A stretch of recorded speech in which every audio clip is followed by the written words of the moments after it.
kulan wacan oo wanaagsan idil ahaantiinba meel walbood joogtaan iyo si walbo ay saarag maqalkeena idiin soo gaadhay ku soo dhawaada warkeena qodobada aad ku daawad doontaana waxaa ka mid ah dagaaladii ka socday dalka Itoobiya oo haatan waji kala yeeshay iyadoo dagaaladu haatan ay si weyn uga socdaan deegaanka Axmaarada. Dagaalo xoogan ayaa iyaguna laga soo sheegayaa deegaanka Oromada maalmihii ugu dambeysayba ciidamada dowladda federaalka Itoobiya iyo kuwa liyuga ee sida gaarka u tababaran waxa ay ku sii qulqulayeen deegaamada Oromada waxayna dagaalo weyn laga soo sheegayaa halkaasi.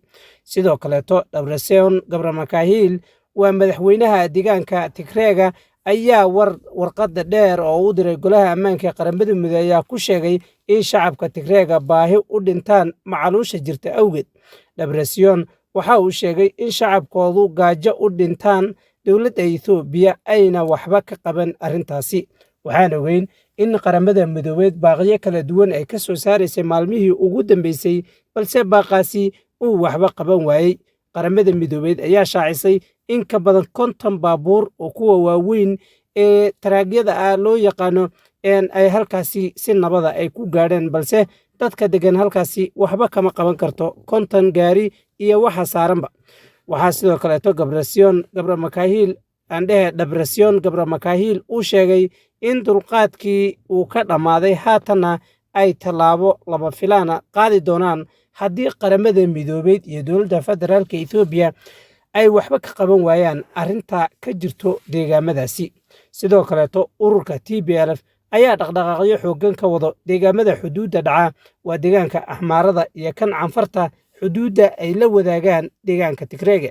Sidoo kale xeer ilaaliyaha guud ee dalka Soomaaliya ayaa soo saaray warqad uu ugu yeerayo wasiirka batroolka iyo macdinta Soomaaliya Cabdirashiid Maxamed Axmed oo kol hore la galay heshiis shirkadda Coastline ee laga leeyahay dalka Mareykanka. Muxuu yahay haddaba yeeritaankan muxuu ku salaysan yahay maxaase laga rabaa oo xilligan ku soo beegay in wasiirka loo yeedho halkan ayay idinkula wadaagi doonaa. Waxaan sidoo kaleeto aan ku faahfaahin doonaa halkani wararka ayagana ka imaanayo Puntland isku dhacyada madaxweynaha Puntland iyo sidoo kale madaxweyne ku-xigeenka. Daawadayaal qodobadaasi oo faahfaahsan ayaan halkan ku falanqayn doonaa. Haddii ay tahay markaadii kuugu horreysay barteena YouTube-ka aad soo booqato subscribe saar, haddii aad horey noola sii joogtayna sii share garee sifa aan u helo asxaab wanaagsan oo adigoo kaleeta. Aad iyo aad baad u mahadsantihiin daawadayaal. Dagaalada ka socdo dalka Itoobiya ayaa marba marka ka dambayso ku sii fidayo deegaanka Axmaarada. Wararkeennii hore waxaad ku dhagaysateen in dagaalyahanada ururka TPLF iyo sidoo kaleeto ururada kala duwan ee ka dagaalama deegaanada Axmaarada ay haatan isku ballaarinayaan dagaalkuna uu ku fidayo magaalada Deze iyo magaalada Gondar. Dagaalkani oo ayaga lagu eedeynayo inay bilaabeen ciidamada deegaanka Axmaarada iyo ciidamada Fano ee ka dagaalama gudaha deegaanadaasi ayaa haatan waxay dareemayaan culays xoogan kuwaasi oo ga imaanayo ururka OLA iyo ciidamada iska abaabulay deegaanka gobolka Wollo iyo ururka TPLF oo ayagu cadaawad weyn u qabo deegaanka Axmaarada. Waxaa haatan dagaaladu ay ku fidayaan sidaan idinku sheegay horeyba magaalada Deze iyo magaalada Gondar. Halkaasi haddii ay gaadhaanna waxaa dhici doonto in dagaalku uu u sahlanaado in halkaa iyo caasimadda dalka Itoobiya Addis Ababa uu u jahaysto. Dagaaladu waa ay sii socdaan. Ciidamada dowladda federaalka Itoobiyana waxaa la sheegayaa haatan in ay ku siqayaan sidii ay ku gaadhi lahaayeen deegaamada ay dirirtu ka socoto.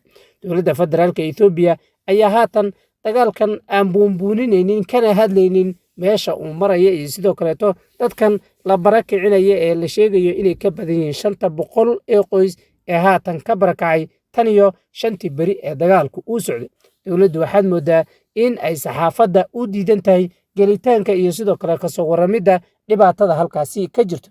Guud ahaanba warbaahinta dalka Itoobiya waxay hadal haysaa dagaalkani u dhaxeeya labada qowmiyadood ee Oromada iyo Axmaarada balse dowladdu waxaad moodaa in ay iyada dhankeeda aysan dhag jalaq u siinaynin ciidamaduna waa ay ku sii dhow yihiin ayaa la sheegay. Sidoo kaleeto ururka TPLF ayaa iyagana sheegay in ay gebi ahaanba ku soo dhow yihiin gelitaanka iyo ka qayb qaadashada dagaalada halkaasi ka socdo, waxaana ay horaantii maanta gelinkii hore ay sheegeen in ay ciidamadoodu ay ku sugan yihiin xuduudda Canfarta iyo tan Tigreega. haatan dagaalku waa uu cuslaaday, waxaana uu gelayaa maalintiisii shanaad. sidoo kaleeto Debretsion Gebremichael oo ah madaxweynaha deegaanka Tigreega ayaa warqad dheer u diray qaramada midoobeed. warqadani waxa ay u qornayd sida tan: qaramada midoobeed, marar badan ayaan ka codsanay in ay dadka Tigreega ee gaajadu ay ku laynayso dhulka Tigreega ay la soo gaadhaan dowladda Itoobiya. waxaanu marar badan ka codsanay inay furto maritaanka iyo sidoo kale isku socodka dhanka dowladda federaalka Itoobiya iyo sidoo kaleeto tan Tigreega. waxa ay dowladdu ka cagajiday sidii ay ugu banayn lahayd hay'adaha gargaarka, sidii ay wax ku soo gaarsiin lahayn gudaha dalka Tigreega.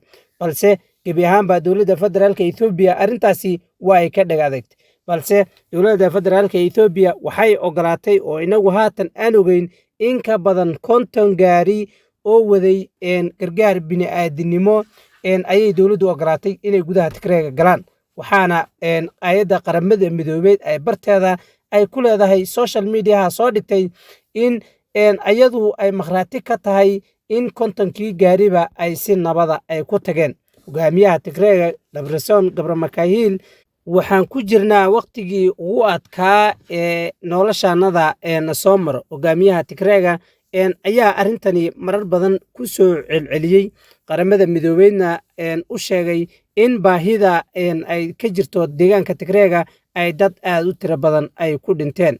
wuxuuna sheegay in shacabku gaajo u dhintaan, dowladda Etoobiyana waxba ay ka qaban karin arrinta. wuxuuna sheegay in dulqaadkii uu ka dhammaaday. haddaba dulqaadkani maxaa uu ku salaysan yahay, maxayna tahay dulqaadka hadda ka dhammaaday? waxaan ogeyn dagaaladii ka socday deegaanka Tigreega iyo dalka Itoobiya guud ahaanba in inta badan uu saameeyey ururka TPLF iyo sidoo kaleeto dadka shacabka ee deegaanka Tigreega. dowladda federaalka Itoobiya waxay duqeymo ba'ani u geysatay kaabayaashii dhaqaalaha ee deegaanka Tigreega.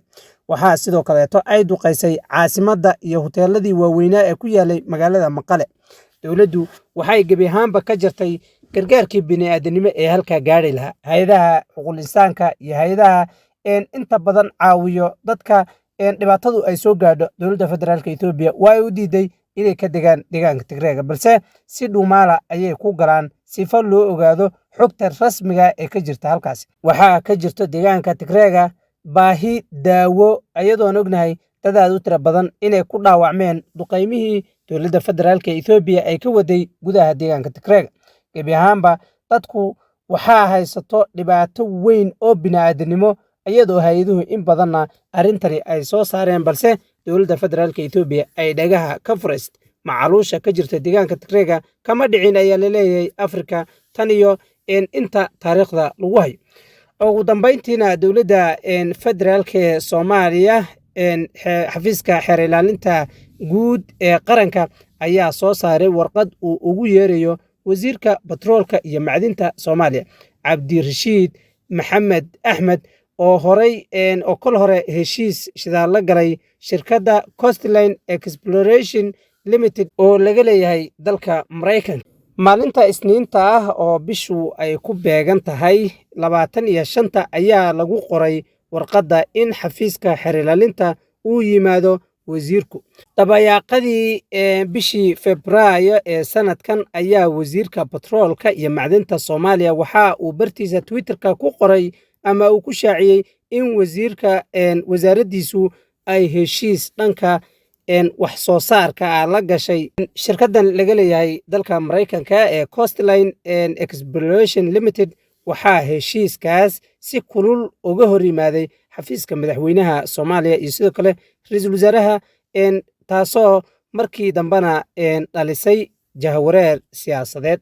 daawadayaal, qodobadaasi ayaan ku soo koobayaa warkeeni aan inaga hayay Soomaaliya iyo Itoobiya iyo caalamkaba. intaan warka xiga aan ku kulmi doonana waxay naga tegayaa sidaas iyo ammaano Allah.